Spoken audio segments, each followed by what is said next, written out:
Des pratiques agricoles, il en existe plusieurs formes dans le monde.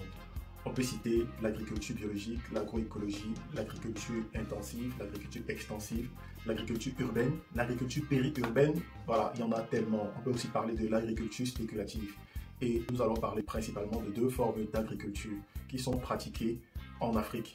Il s'agit de l'agriculture intensive, qui est en fait l'agriculture industrielle, et l'agriculture extensive, qui se rapproche de l'agriculture familiale ou l'agriculture dite de subsistance. Dans cette vidéo, nous allons parler principalement de ces deux formes d'agriculture, histoire que toi qui as ton projet agricole et que tu es en train de mener sur le continent, tu saches exactement à quelle catégorie tu appartiens.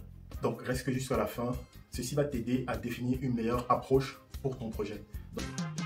On veut des lignes dans nos plats, des patates dans nos plats, on en a marre de manger les chinois. Yo, on veut des tarots dans les plats, macabou dans les plats, on en a marre de manger les chinois. Yo.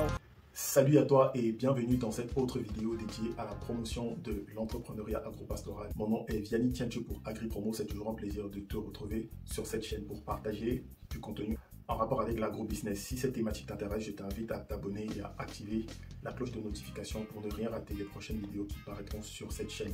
Et je t'invite aussi à partager massivement ces vidéos, histoire de nous aider à augmenter notre audience. Aujourd'hui, nous parlons de l'agriculture intensive, qui n'est autre que l'agriculture industrielle, et aussi de l'agriculture extensive, qui se rapproche de l'agriculture familiale ou bien de l'agriculture de subsistance. Beaucoup d'entre ceux qui nous accompagnent très souvent pour l'acquisition de leur terrain ou bien de la conception de leur projet se lancent sur des surfaces qui sont relativement petites. Ça va généralement de 1 hectare à 15 hectares, parfois à 30 hectares. Mais très peu vont sur des superficies très grandes. Et quand on parle d'agriculture familiale, justement, elle est pratiquée sur des surfaces en dessous de 50 hectares.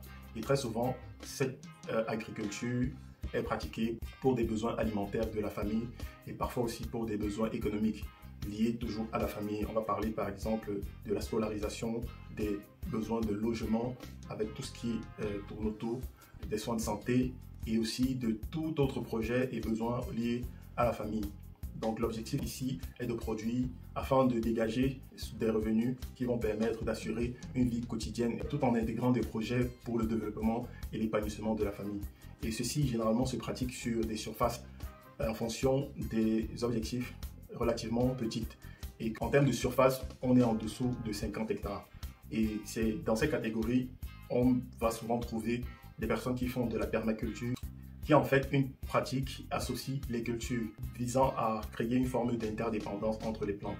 Donc l'agriculture familiale en général, sur le plan socio-économique, a un impact très faible du fait que sur le plan social déjà, elle emploie très peu de la main d'œuvre et les recrutements se font à temps partiel. C'est-à-dire que on va recruter des personnes qui vont venir pour exécuter des tâches bien précises et après ils vont s'en aller. C'est soit pour le planting, soit pour les récoltes et l'entretien aussi. Donc la première main d'œuvre, la première ressource humaine, c'est la main d'œuvre familiale. Et quand il y a des tâches un peu plus pénibles et techniques, on va faire appel à des ouvriers agricoles de manière temporaire, de manière très ponctuelle. Donc s'il faut regarder l'impact sur la réduction du chômage, on a un impact très faible. Et sur le plan économique, les exploitations familiales sont très peu performantes du fait de leur productivité qui est très faible. Parce que ici, l'objectif recherché, c'est pas la performance et la croissance de l'exploitation. Généralement, les promoteurs sont satisfaits de la production. C'est pour ça que généralement, dans ces exploitations, on va soit respecter les saisons, les calendriers agricoles, ça veut dire qu'on va respecter uniquement les saisons pour produire. Et donc, on va attendre généralement les saisons de pluie pour pouvoir produire.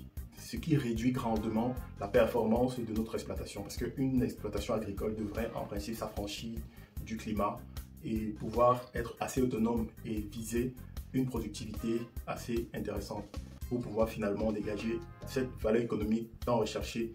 L'agriculture intensive, par contre, qui est une agriculture industrielle, elle demande des superficies très grandes.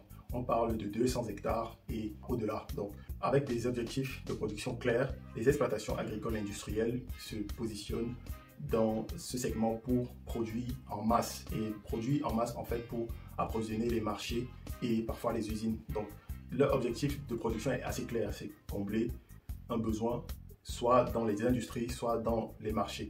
Et parfois se donne pour objectif de transformer la production qui est issue de l'exploitation. Et sur le plan social, on remarque simplement qu'il y a un besoin assez grand en termes de main-d'œuvre pour pouvoir assurer cette production.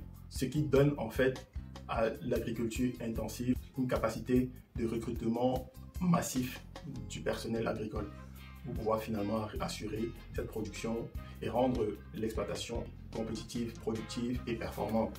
Et au-delà, il y a d'autres éléments qui entrent en compte. On remarque simplement que l'agriculture intensive a un réel impact sur le plan social, sur le plan économique. Et l'avantage de se positionner en fait dans l'agriculture industrielle, c'est que on peut facilement dégager une vraie valeur économique parce que la production est massive et on va compter sur l'économie d'échelle pour pouvoir rendre notre exploitation ou bien l'activité globalement rentable et performante. Donc, une fois qu'on fait cette différence entre les deux, il est clairement intéressant de se positionner dans l'agriculture intensive. Si, bien évidemment, notre objectif est d'avoir un réel impact sur le plan économique pour pouvoir donner à l'activité un certain réel intérêt.